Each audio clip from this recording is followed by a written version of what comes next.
Are you an international student planning to study in Australia in 2024? Well, we've got some important updates for you.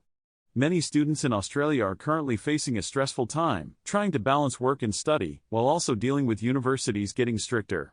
That's why it's crucial to stay informed and make sure you check the official sources for accurate information. In this video, we'll discuss some of the major changes that have already come into effect or might be implemented in the future. But remember, I'm not a migration agent. This is simply a news update, and if you have specific questions about your migration issues, it's best to consult a registered migration agent or visit the Department of Home Affairs website for reliable information. Let's dive into the details of these changes. The first major change that you might already be aware of is the adjustment to work hours.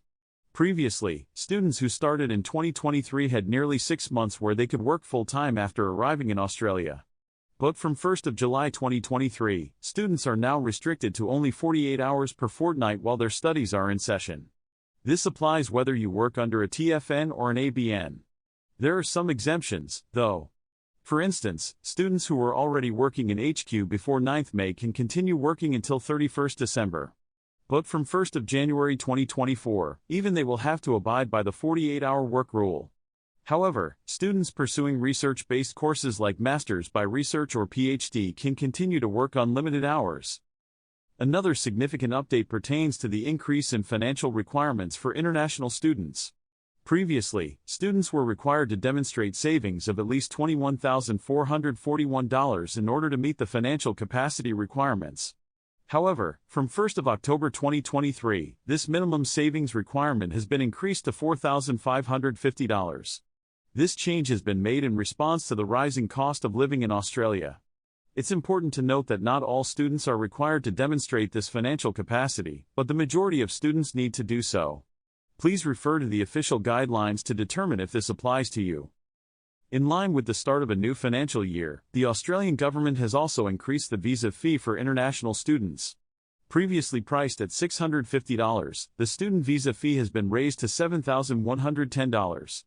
It's essential to keep in mind that if you plan to study after July 2024, you may experience even higher visa fees, as this increase occurs annually. Now, let's address the ban on concurrent studies, also known as dual COs. This change aims to prevent students from enrolling in cheaper vocational courses alongside their primary degree programs and neglecting their main course of study. As a result, students will no longer be able to change their courses for at least the first 6 months. There have been discussions about extending this requirement to 12 months, but no official announcement has been made yet. Moving on to post-study work visas, there are 2 major updates. Firstly, certain courses from eligible institutions now qualify for an additional post-study work visa. This means that bachelor students can now receive up to 4 years, master students up to 5 years, and PhD students up to 6 years of post-study work visas. Secondly, the duration of the work stream of the temporary graduate visa has been reverted back to 18 months after a temporary increase to 24 months. Lastly, the Australian government aims to strengthen the international education system to ensure quality education for international students. Initiatives include cracking down on dodgy education providers through an integrity unit, issuing suspension certificates to prevent them from recruiting new international students, changing the commission structure for agents when students change colleges, strengthening attendance monitoring, and potentially introducing the genuine student test, which allows students to declare their migration intentions. Please note that these changes have not come into effect yet, but they are potential future plans. And that's a wrap on the major changes for international students planning to study in Australia in 2024. Remember, it's always important to stay informed and be aware of the latest updates.